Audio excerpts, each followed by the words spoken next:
Yo,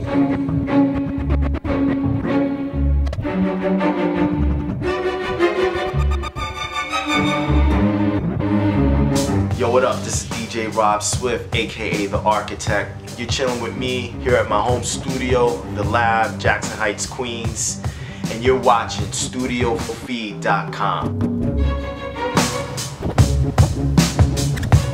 Passionate about DJing and music. That's pretty much it.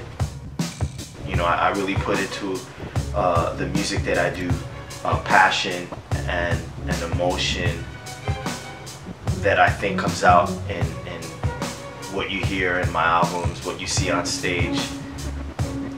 I don't just do it because it's cool or because I'm gonna gain some sort of notoriety off it. I do it because I genuinely love it, and whether or not I make a buck off it or whether or not people recognize me in a club or on the street, none of that really matters. What matters is just me being able to express myself through my music, and there's definitely a lot of passion and emotion that goes into that.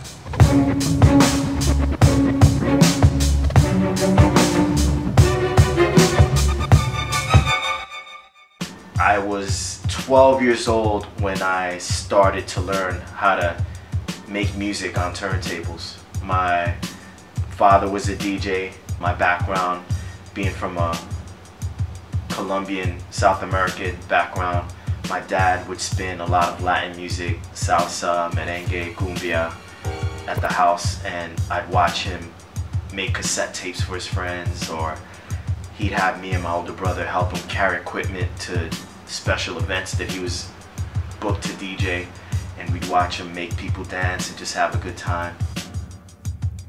But it really wasn't until I saw my brother using my dad's equipment to actually scratch records up and kind of recreate the music that existed on the vinyl that he was playing. It's like he was kind of redefining and recreating it and making it sound different.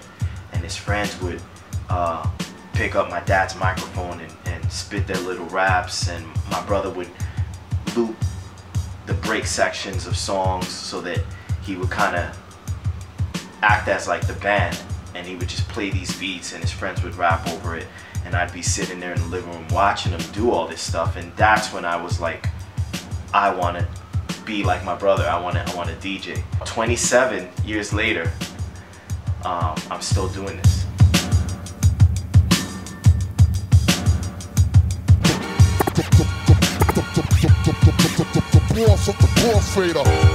Being able to allocate time for everything involved in my music and my career could be tricky at times, because I pretty much manage myself.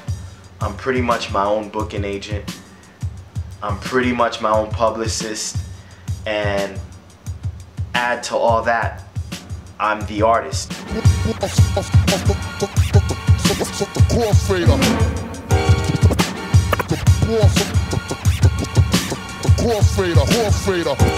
I think the biggest difference that exists in my world as a DJ compared to 10 years ago and now would be technology. The music that I do relies heavy on scratching, and I'm not just scratching one sound or word. I'm taking a collage of sounds, a collage of words, and I'm putting them all together. If I wanted to perform this live, I would have to break all these sounds apart, send them to a pressing plant with like an instrumental of the song, wait 30 days to get the song back, and then practice executing all these scratches live. Now with technology, I could do all of that within seconds. I feel like that's good because it allows me to push the boundaries of what I do.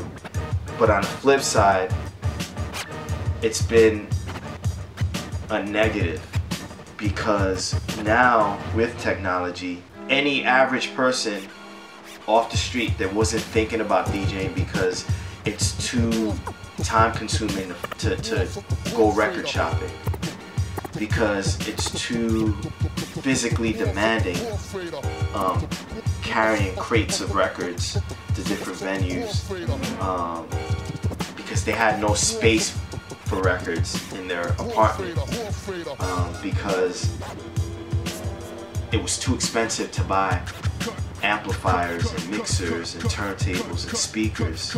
Now with technology, it's made it so that it's easy for you to get like a makeshift digital set that acts and does a lot of the things that turntables do.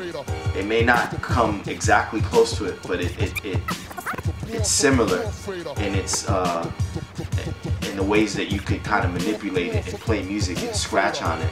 This little makeshift DJ set.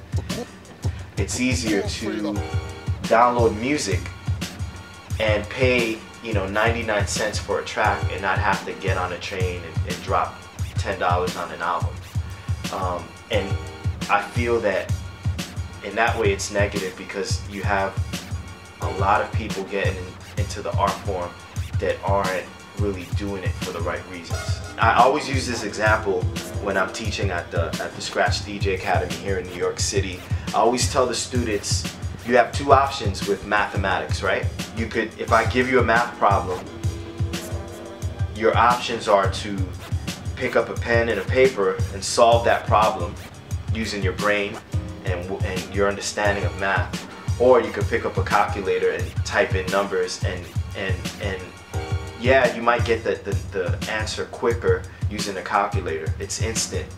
But I'll always be more impressed with someone that does the math with a pencil and a paper, because they're actually using their brain and they're exercising their understanding of numbers, and I feel that that is the issue now with DJing. You have people that rely on a computer to tell them the beats per minute of a song. You have people that rely on downloading music and they'll look up what are the top 10 songs that are most popular this week, opposed to kind of researching that and talking to people and learning what's popular by actually interacting with people and listening to the radio. They just kind of look at a list, all right, I gotta download these songs. So it's almost like technology has made it so that the art form is more impersonal now. It's not an experience. I think it's important for a lot of the young DJs to understand the principles of the art form and adapt to technology, incorporate technology in what you do, but stay true to the principles of DJing.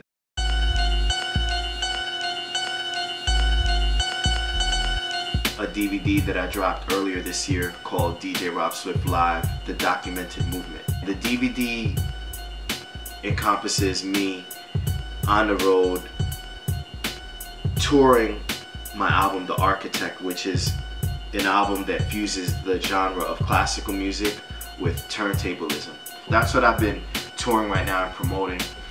I also have an online radio show called Dope on Plastic that you could actually hear straight from my website. If you log on to djrobswift.com and click on the music page, you could check out my radio show. It streams 24/7, 365 days a year, so whether it's 3 in the morning or 3 p.m. in the afternoon, you could listen to the show. That's pretty much it.